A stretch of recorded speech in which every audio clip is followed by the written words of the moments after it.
Hello. Welcome back to my channel.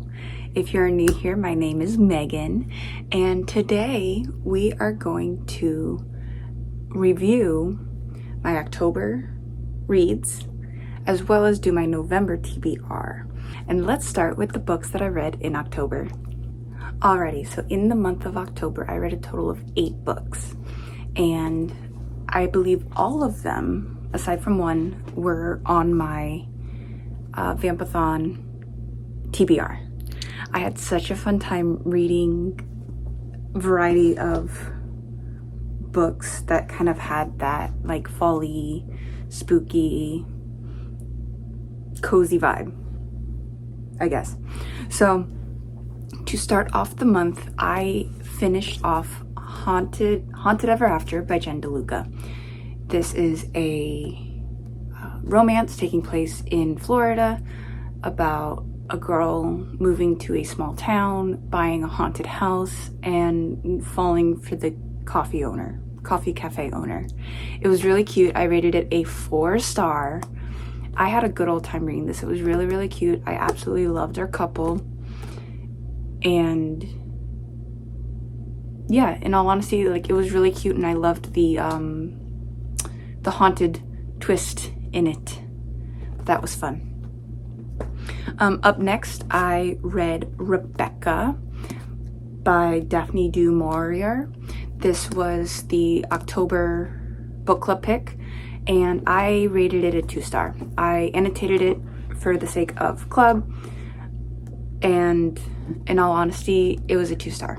I felt very bored. It was very gothic, so it was giving me those slow gothic vibes, and it kind of took a different turn than I was expecting, and I just found it extremely slow. I felt bored. By the end, I just wanted to get it done, because I did want to finish it because of the fact that it was a book club pick, but in all honesty, had it not been a book club pick, I probably would have DNF'd it.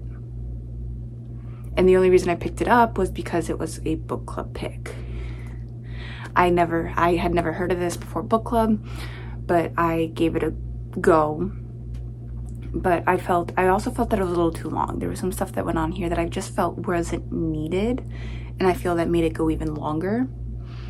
So yeah, not a favorite read, but I explored it, so. Up next, I listened to the final installment of the Court of Thorns and Roses series, A Court of Silver Flames. I rated it 4 stars. Honestly, the entire series overall is a 5-star series. I absolutely loved it, and I cannot wait to move into Throne of Glass.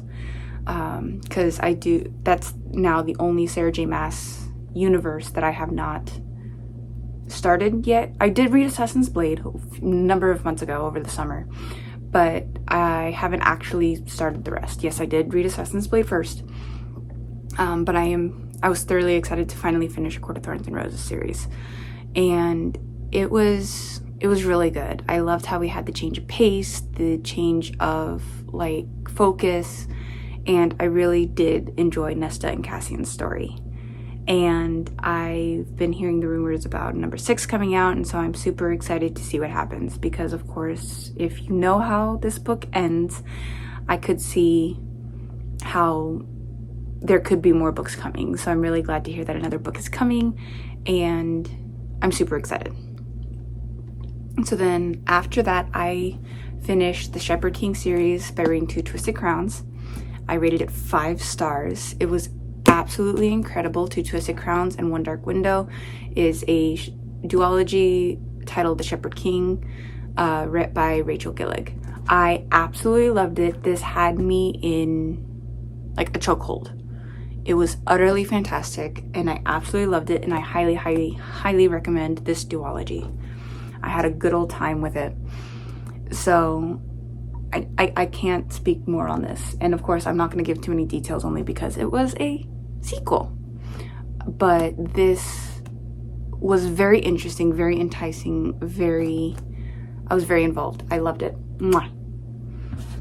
Up next, I read The Kingdom Keepers by Ridley Pearson. This is a middle grade kind of set. It's like Disney gone dark. in a way. And we have these teens who become, they like become these guides, but it's like a holographic kind of situation to where they like work, but they don't, it's like they're not like normal employees.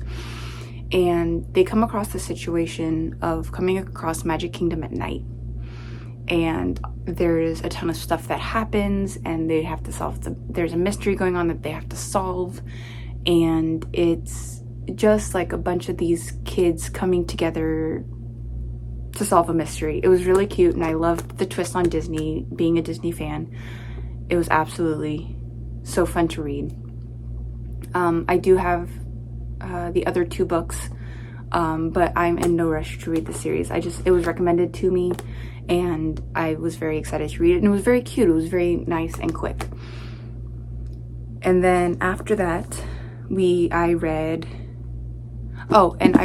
rated Kingdom Keepers 4 stars. It was really cute. I really enjoyed it. I enjoyed it more than I thought I was going to, just because of the fact that it's a middle grade. I like the middle grades because like they're quick, short, easy reads. But it was good. It was good.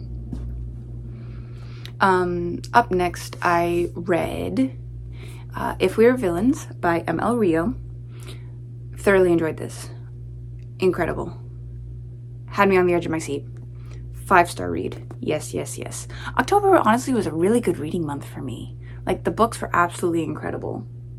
I only had one that I really didn't like. And so this is about, it's 7 school members. There's this acting school that they all attend, and they end up becoming part of so we kind of go back and forth between points of views, because we have the time that they were in school, as well as 10 years later, when the character by the name of Oliver is released from jail, because he had been placed in jail for a murder that took place 10 years ago at the school. And so we kind of get like a past and present timeline to find out what happened, why it happened, how it happened, and everybody else's involvement in the situation. This was really fun. This is a book that I've been dying to read forever, and I'm very excited that I finally got to read it. Highly recommend. And what was really funny is, so during Hurricane Milton, we were out of power for about almost a day, but work had been canceled.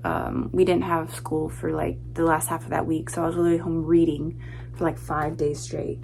And I believe I finished 2 Twisted Crowns. Actually, I can look at my dates here. I finished 2 Twisted Crowns, because I think I was halfway through by the time the school closure hit. I finished 2 Twisted Crowns. I read all of the Kingdom Keepers. I read all of If We Were Villains. And now I'm looking over here because I have my Goodreads on my iPad over here. And then I started, actually I gotta go get it. And I started The God and the Gumiho by Sophie Kim. This book I am still reading. This one's taken me a little while. I literally, like I said, I started it at the end of Milton, and I'm still reading it. My goal for the next few days is to finish this, because I'm enjoying the book, but I think I just kind of hit like a reading slump after Milton, because I read so much that this one's taking me a little longer. But you know what? It's okay. Taking it at my own pace. And so I also, then this month, I read The Unmaking of June Farrow by Adrienne Young. This literally, I even found the audiobook for this, and I listened to it in 2 days. This is our November book club pick, and we're doing mid-month meetings just because of holidays and stuff for November and December, and so I wanted to make sure that I got this read. And so I took some time, and I ended up listening to it. I only actually did both very rarely, but it was really funny because it was picked literally a week. I got the pick for the month in our group chat a week after this came in from Book of the Month, because I've got the Book of the Month edition. Because actually I had one last Book of the Month. I decided to cancel my Book of the Month membership just because of the fact that I've got a collection of books that I got to get through. So in the future, if I find that I want to reinstate it, I will. But I was also having problems, like, because I didn't want my series from any books that were becoming series through Book of the Month. So my very last Book of the Month, I ended up having 2 credits. So I picked up The Boyfriend by Phaedra McFadden, as well as The Unmaking of June Farrow. I've been wanting to read this since its release last year. And so then a week after this box came in, I got the announcement that we were doing The Unmaking of June Farrow. And so it was very, very funny that I'm like, I literally just got this in the mail a week prior. And so I have these, and you won't see any more Book of the Month from me for a little while, just because I've got a ton of other books to read. And in all honesty, the fact that they're hardcovers, they're on the taller side, it's like I keep all of my Book of the Month together on my shelf down here, but I don't have the room, and I'd rather just read what I have, and maybe later in the future I'll go back, but right now we're gonna take a long pause from Book of the Month. And so that is, oh, I don't think I said, but The Unmaking of June Farrow was also a 5-star read. I loved it so much. The Unmaking of June Farrow, if you don't know, it's this girl who comes from this long line of women who end up gaining like this sickness and start having these hallucinations, and she makes the effort of trying to pretty much stop the cycle of the sickness and the hallucinations. And so it's her story, and it's like magical realism. If you're into that, I highly recommend. I thoroughly enjoy the magical realism aspect of books. So this is one of those, and so she pretty much goes through the effort of breaking the cycle. And it's really incredible, and I absolutely loved it. It gave me similar vibes to The Invisible Life of Addie LaRue, in a sense, of just talking about life and life in general. It's not the same type of line of, like, the fact that Addie LaRue lived as long as she did. Normal lifespan, like I said, it's magical realism. Typical human life here, lifespan, but it has like just the way that they talk about life and go as they go through the cycle of breaking the sickness. I enjoyed it very, very much. So after that, I did listen to Mistress of Lies by K.M. Enright. I listened to it like on my drives to and from work. I listened to it through Audible. It was really, really good. I was like sucked into this book, and 5-star read. So it's the first in a series.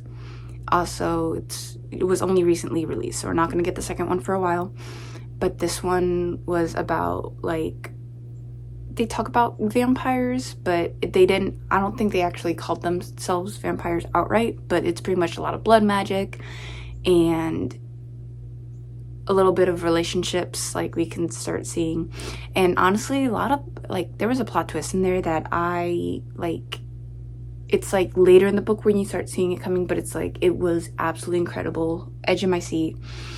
And it was kind of interesting how they introduced us to the characters and got us through the book, and I loved it. Absolutely loved it. Highly recommend. So that was October. So now for November, we are going to get started with our TBR Jar. And for the month of, I was looking at the books that I haven't read yet that are all on my like to read list. There are currently 53 books on my list. 23, I think, of which are all physical. The rest of them are on my Kindle.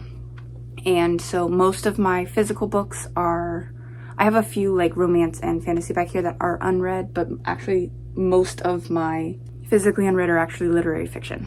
So I'm gonna be doing like a mix of my physical books and my Kindle books, because honestly I do kind of want to get back into reading my Kindle for the month of November. So the month of November. So let's see what we get. I'm thinking of,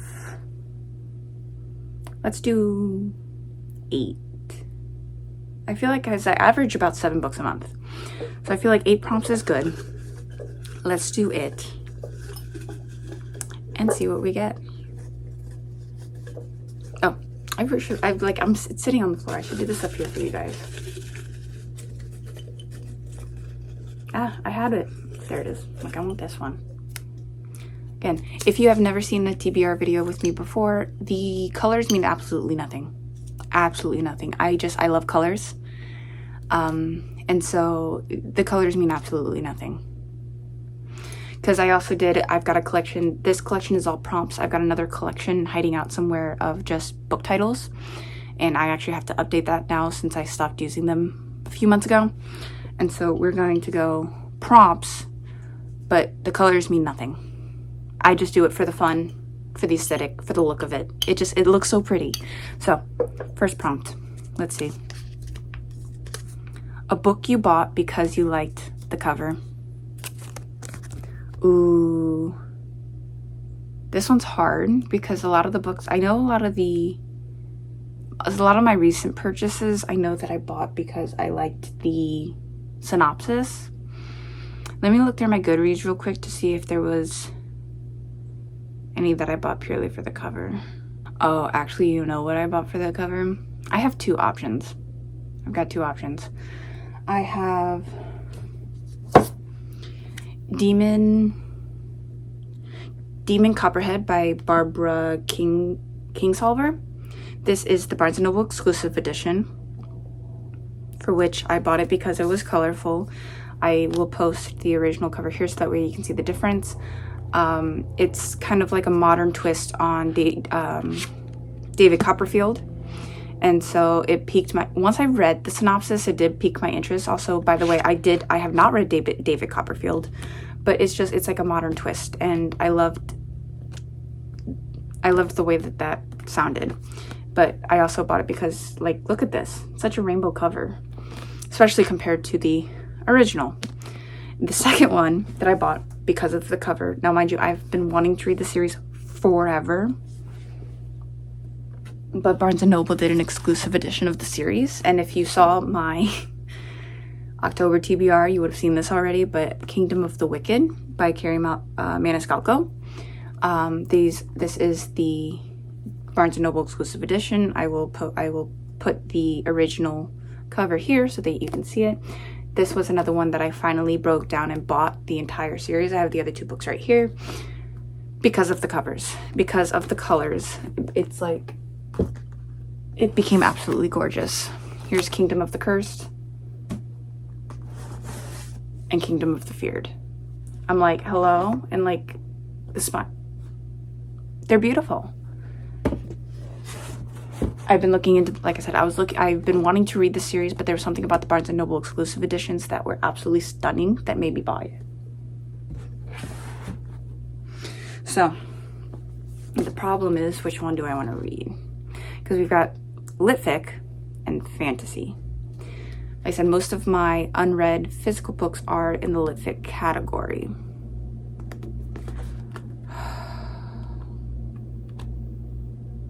I think we're gonna go with the litfic. I think we're gonna go with Demon Copperhead by Barbara Kingsolver.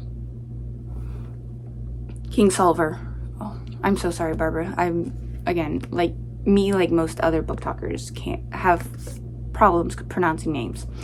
But I do think that it'll be nice to, and plus, if we can get this on the TBR later, by all means. But I do actually kind of want, because I did a good chunk of fantasy reading over October, I feel. So I feel like I kind of want to range my reading genres over the course of November. So we're going to go with Demon Copperhead by Barbara Kingsolver. And that is a book you bought because you liked the cover. All right. Prompt number 2.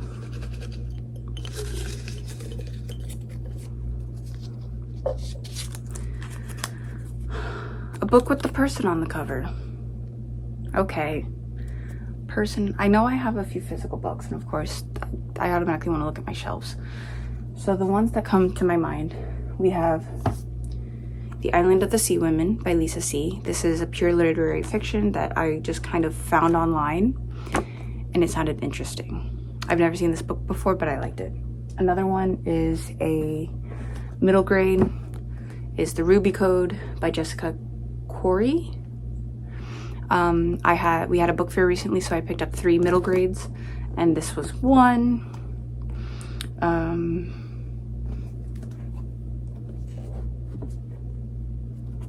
We have Icebreaker by Hannah Grace. I've been wanting to start the Maple Hill series, and of course, because I am a figure skater in my past, this piqued my interest. I read Unsteady a little while ago, and it was really good.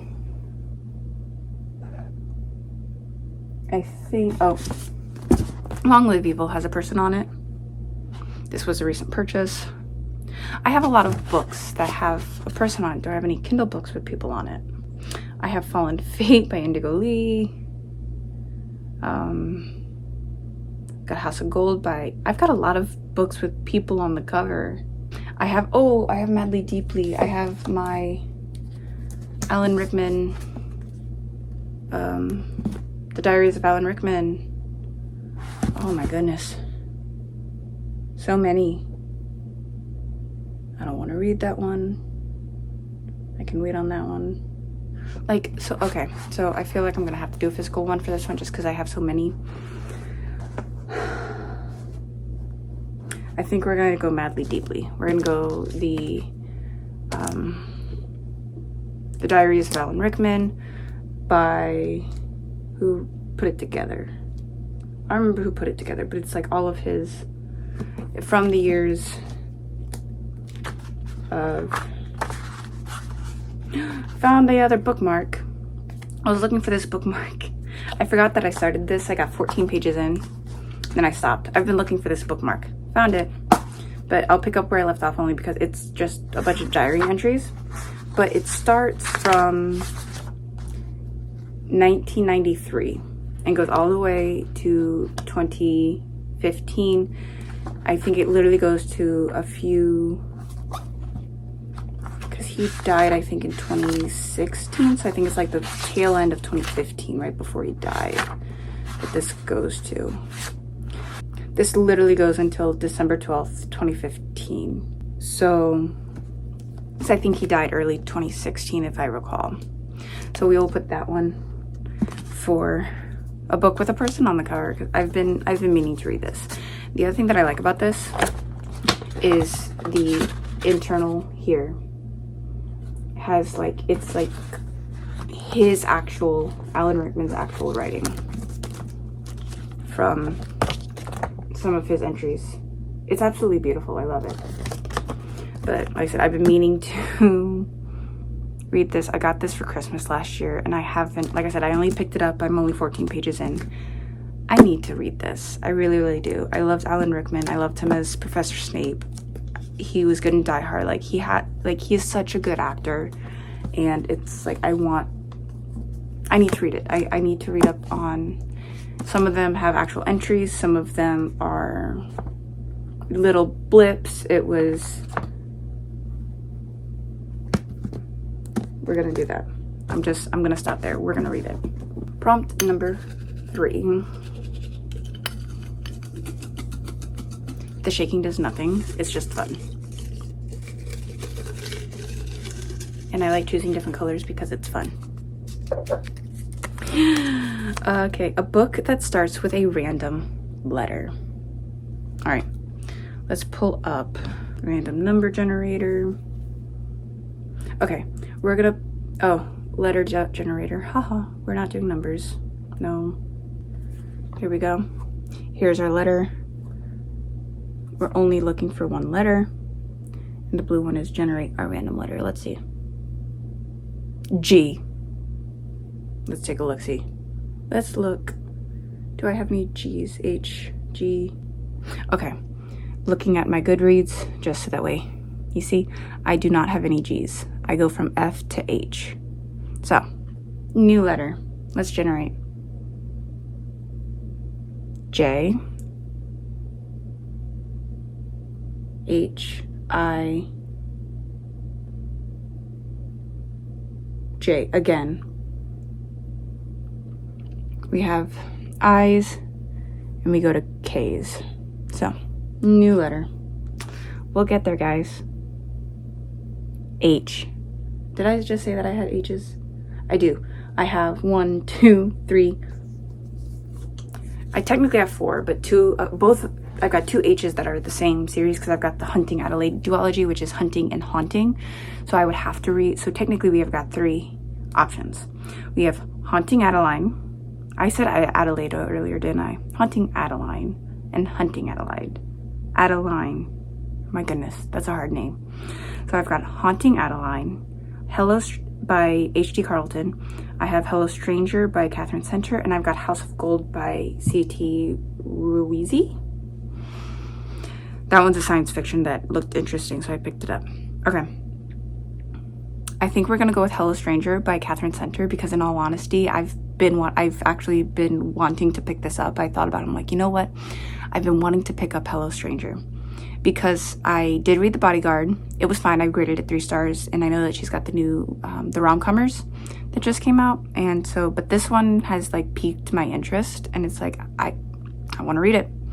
So we're gonna do Hello Stranger for book that starts with a random letter. I need to write these down. All right, so that's 3. Because I also want to make sure that when we review them at the end, I remember what I pulled from my Kindle collection.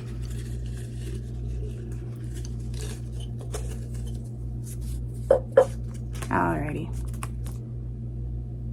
Read a book about 500 pages long.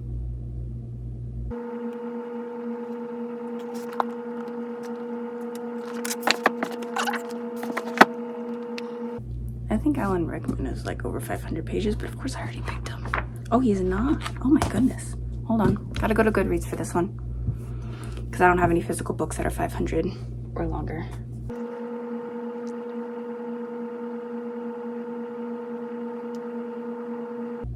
Okay. Yes. Okay. And I've been dying to read this one too. So, for over 500 pages, at least 500 pages, so I found 544 pages, is Babel by R.F. Kuang. I've been wanting to read this. I read Yellowface a few months ago by R.F. Kuang and absolutely loved it. Babel is academia, dark academia maybe, but I've been wanting to read this one. So we will be adding Babel by R.F. Kuang for 544 pages. Okay.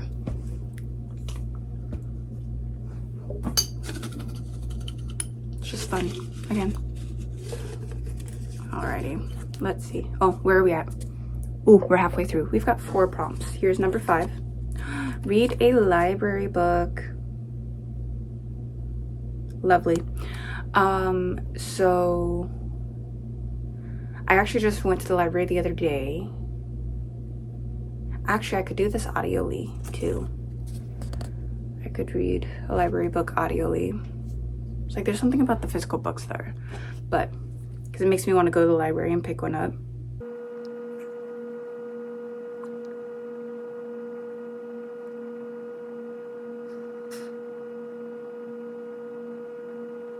I'm gonna do that one.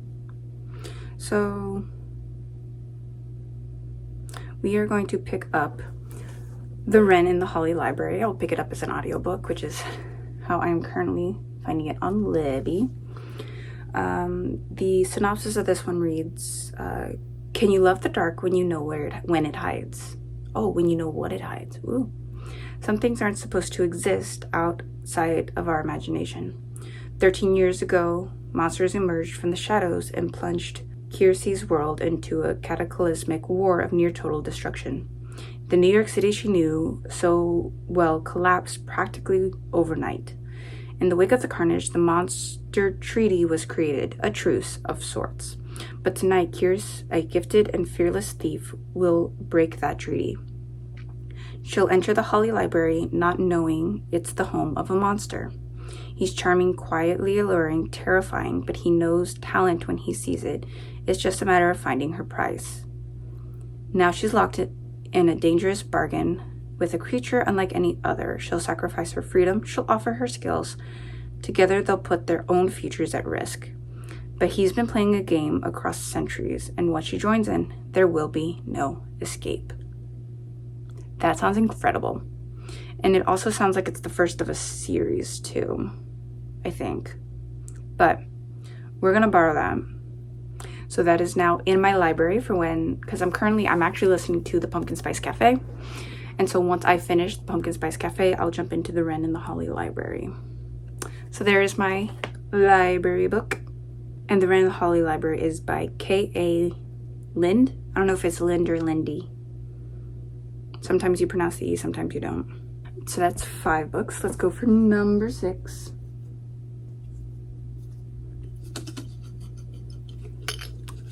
It's fun. It's so... The fact that I keep saying that every time, I just... Alright, let's see. Reread an old favorite. Lovely.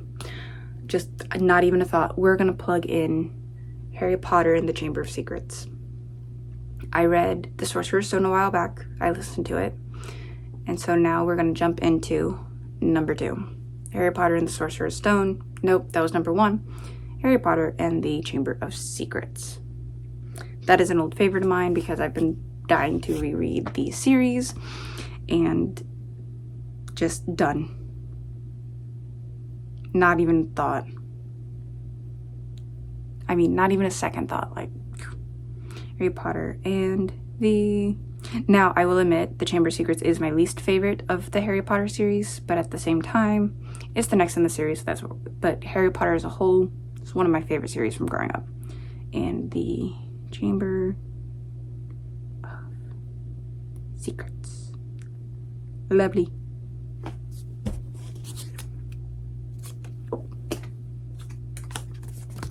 Our old favorite is Harry Potter and the Chamber of Secrets. Wonderful. Number 1, 2, 3, 4, 5, 6, 7. 2 more. 2 more.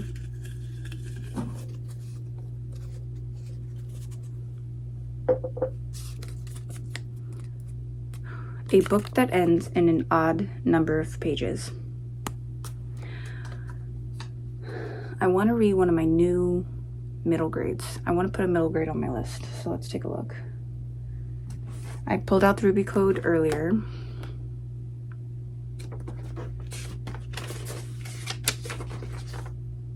Done. Odd. So 293 pages. I'll show you just for confirmation. If I can see it.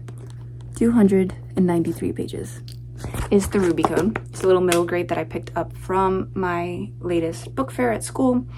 And so this one reads, bullied at school and home, Ash finds respite from the unhappy life in virtual reality games. One night, he spends his meager savings to help a stranger who thanks him with a copy of an old fantasy game called The Glass Realm.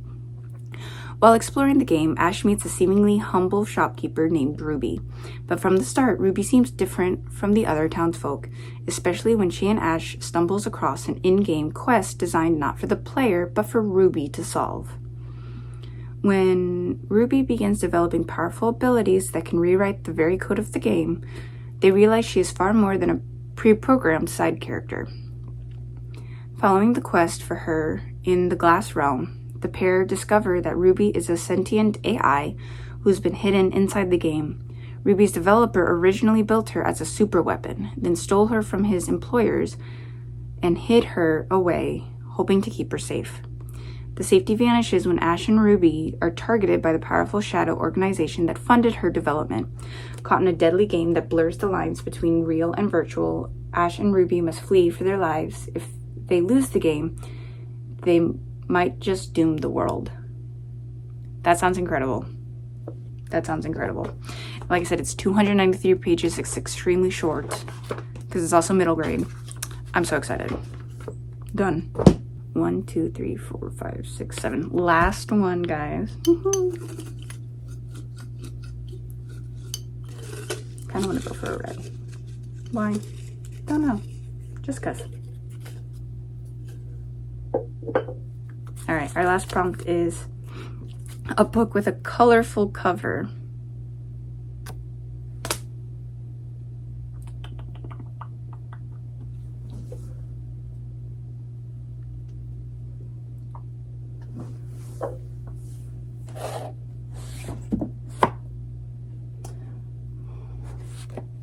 I don't know if this works, but we have Binding 13 by Chloe Wash. My version has like the blue and the pink. I find this very colorful, very entrancing. I'm gonna do a double click through my Goodreads to make sure I don't have any Kindle books that are just as colorful. Ooh, I stand corrected. And it's not even, it's actually a physical book. I just forgot all about it. We have The Candy House by Jennifer Egan. So I actually got introduced to The Candy House through book club. It was literally like the very first book of book club, but this was before, oh no, it was like the second or third one. But this was before like I could truly get into it like I wanted to, like I am now. It took me about, I think like 3-ish months to like really get into it, if that makes sense. And so The Candy House is extremely colorful. I mean, look at this. Is this a sticker? No. But like, look at that. It's gorgeous. It's pretty. So I like this one. It's very techy. It's very techy like the Ruby Code is. But this is, the synopsis reads, Big Spoutin, a tech demigod on the first name basis with the world, invents a new technology. Own your unconsciousness. Own your unconscious. Own your unconscious. Which allows you to access every memory you've ever had and to share your own in exchange for access to the memories of others. Bix's idea has seduced multitudes, but not everyone. In the world of Egan's spectacular imagination, there are eluders who understand the price of taking a bite of the candy house. Egan introduces her characters, music producers, artists, gamers, a citizen spy, in an astounding array of narrative styles, and with extraordinary tenderness, compassion, and humor. Intellectually dazzling, The Candy House is also a moving testament to the tenacity and transcendence of human longing for connection, privacy, and love, between spouses, between parents and children, between siblings. This sounds utterly incredible. Like, oh my goodness. There's a little excerpt up here that from Jennifer Egan, winner of the Pulitzer Prize and one of the most celebrated writers of her time, a radiant, exhilarating novel about the triumph of human connection. That sounds amazing and so interesting. I literally can't wait to read it. So that is book number 8 of our TBR. Yay. I'm actually really happy with the way that it's come out this month. Like, I'm so excited to read these books. So let's run through them, shall we? So we got our 8 books. And so it's like, I always hate, honestly, I always hate finishing these because it's like, I love picking out books. It's so much fun. But I'm like, if I keep going, I'm literally just gonna like pick out my entire TBR. And then, which I can't read in a month. It's just, I enjoy doing these. It's awesome. So we're gonna run through it, okay? And what's really cool is that only 4 of mine are actual physical books. I've got 4 physical books, 3 Kindle books, and a library book, which will be an audiobook, but just because that's easier for me. Because I like listening to audiobooks to and from work. So our 8 books are, for our first prompt was a book you bought because you liked the cover. We are reading Demon Copperhead by Barbara Kingsolver. Look at that. And it's the Barnes & Noble edition, which is why I loved the cover.